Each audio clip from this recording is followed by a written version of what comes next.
Hello students, नमस्कार। मैं doctor सीमा Saxena GSM college Weber से आज पुनः आपके लिए एक नया वीडियो लेकर आई हूँ। जैसा कि हमारा टॉपिक चल रहा है फ्रांस की राज्य क्रांति के बारे में मैं आपको बता रही हूँ।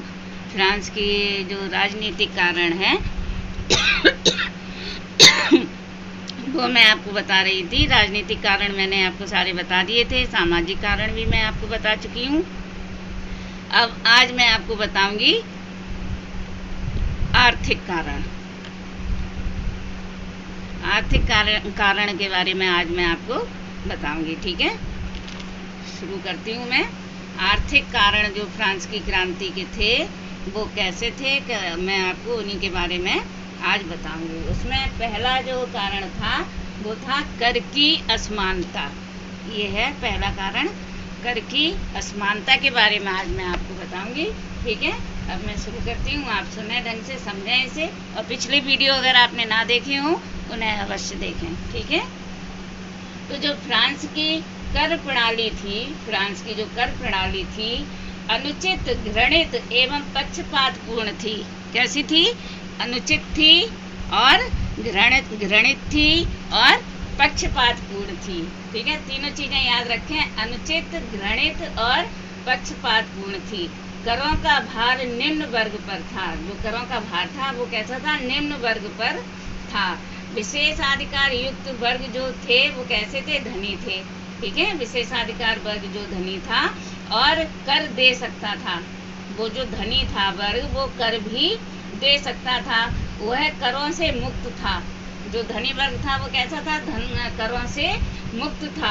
करों की उगाही ऐसे लोगों के हाथ में थी जो अधिक धन दे सकें। जो करों की उगाही थी वो ऐसे लोगों के हाथ में थी जो अधिक धन दे सकें। अतः इनकी एक परिभाषा है, एल मुखर्जी की परिभाषा है, वो आप थोड़ी सी समझें कि करों की वसूली निर्दयता पूर्ण ढंग से की जाती थी। जो करों की वसूली थी वो कैसे ढंग से की जाती थी? निर्दयता पूर्ण ढंग से की जाती थी। ये एल मुखर्जी की परिभाषा है। एल मुखर्जी ने साफ शब्दों में कहा है कि करों की वसूली निर्दयता पूर्ण ढंग से की जाती थी। ये था आपका कर की असमानता। अब आपको बताऊंगी दूसरा, आर्थिक दशा। ठीक है, ये है आपका आर्थिक दशा। इसे थोड़ा सा समझें आप। आर्थिक दशा में क्या था? एल मुखर्जी ने फिर एक परिभाषा बताई थी, आर्थिक कारणों की वजह से ही, जो आर्थिक कारण थे उनकी वजह से ही क्रांति हुई फ्रांस में। एल मुखर्जी ने बताया है कि एल मुखर्जी की परिभाषा थी, आर्थिक कारणों की वजह से ही क्रांति हुई थी।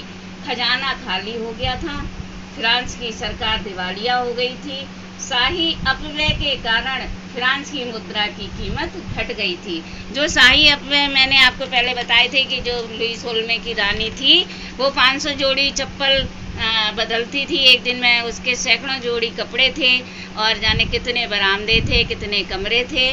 बहुत ही ज़्यादा शाही इनकी जो दिनचर्या थी वो शाही ढंग से चलती थी, इसीलिए उनके यहाँ पूरी दरिद्रता ही आ गई थी। फ्रांस की सरकार दिवालिया हो गई थी, शाही अपव्यय के कारण फ्रांस की मुद्रा की कीमत भी घट गई थी। ठीक है, शाही अपव्यय के कारण, जो शाही अपव्यय था उसके कारण इसकी मुद्रा भी, फ्रांस की मुद्रा की कीमत भी घट गई थी। ठीक है, एक और आपको समझाऊंगी, घृणित नमक कर। ये भी एक आर्थिक कारण था इनका, घृणित नमक कर। इसके बारे में थोड़ा सा समझें आप लोग। घृणित नमक कर में हेजन ने क्या बताया है? इनकी परिभाषा है, हेजन की परिभाषा है, नमक कर से प्रत्येक व्यक्ति को घृणा थी। जो नमक कर था उससे हर मनुष्य को, समाज में रहने वाले प्रत्येक व्यक्ति को क्या घृणा थी। ठीक है, नमक कर से प्रत्येक व्यक्ति को घृणा थी। 7 वर्ष से ऊपर के व्यक्ति को, जो 7 वर्ष से ऊपर का व्यक्ति था उसके लिए क्या जरूरी था? तो 7 वर्ष से ऊपर के व्यक्ति को 7 पौंड नमक, कितना? 7 पौंड। ठीक है, 7 पौंड नमक वर्ष भर में अवश्य खरीदना पड़ता था, एक साल में अवश्य लेना पड़ता था। कितना? 7 पौंड नमक एक साल में लेना पड़ता था। इस नियम का उल्लंघन जो लोग नहीं करते थे उन्हें कठोर दंड दिया जाता था। जो लोग नमक 1 पाउंड नहीं लेते थे उन्हें, ठीक है। तो हेजन की क्या है परिभाषा?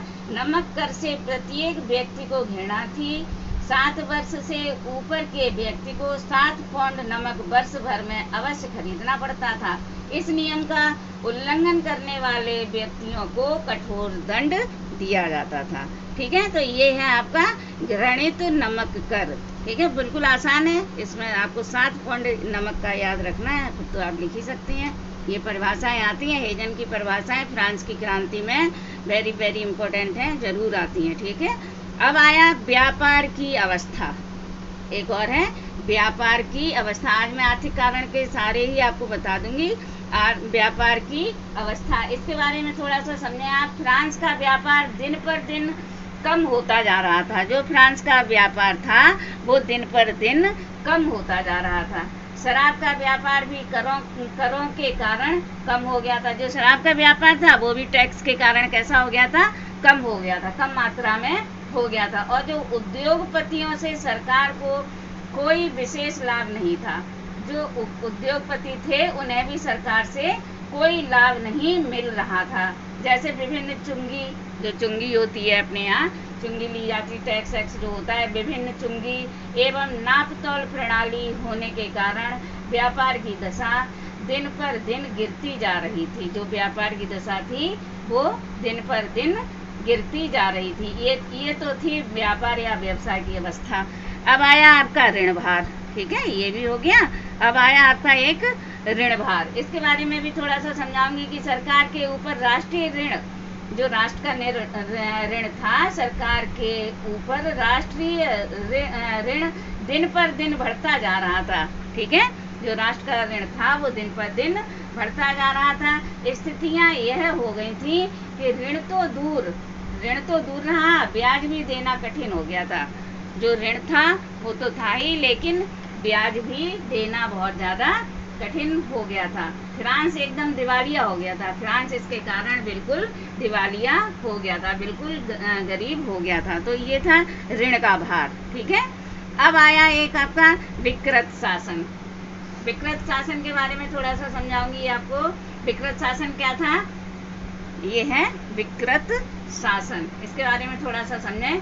कर वसूल करने का कार्य ठेके पर दिया जाता था। जो इनकम टैक्स होता था उसे वसूलने का काम एक ठेके पर दिया जाता, रोजंदारी पे नहीं, ठेका पर दिया जाता था। ठेके पे दे दिया, आप लोग इतना काम करें, इतने पैसे आपको मिलेंगे। अतः कर वसूल करने वाले लोग निर्दयता से कर वसूल करते थे। बड़े निर्दयीपन से वो लोग कर वसूल करते थे। वे आधा भाग तो राजकोष में जमा करते थे और आधा भाग अपनी जेबों में रख लेते थे। आधा पैसा खुद जमा कर देते थे और आधा अपनी पॉकेट, अपनी जेब में रख लेते थे, ठीक है। इससे जनता का शोषण हो रहा था। जो जनता थी उसका शोषण हो रहा था और राज्य को कोई लाभ भी नहीं हो रहा था, ठीक है। ये था आपका विकृत शासन। आज केवल इतना ही। कल आपको धार्मिक कारण के बारे में बताऊंगी। कल ये टॉपिक शायद खत्म हो जाएगा, ठीक है। और आपको अगर समझ में आ रहा है तो आप लाइक करें, इस पे कमेंट करें, कुछ ना कुछ पूछा करो आप कमेंट के द्वारा, फ़ोन के द्वारा। और हमारे पिछले वीडियो भी देखते रहा करें आप। ये थिंकर्स हैं, थोड़ी देर में समझ में आते हैं, लेकिन अगर आप मन से पढ़ेंगे तो बहुत ही अच्छा लगेगा। ओके, धन्यवाद।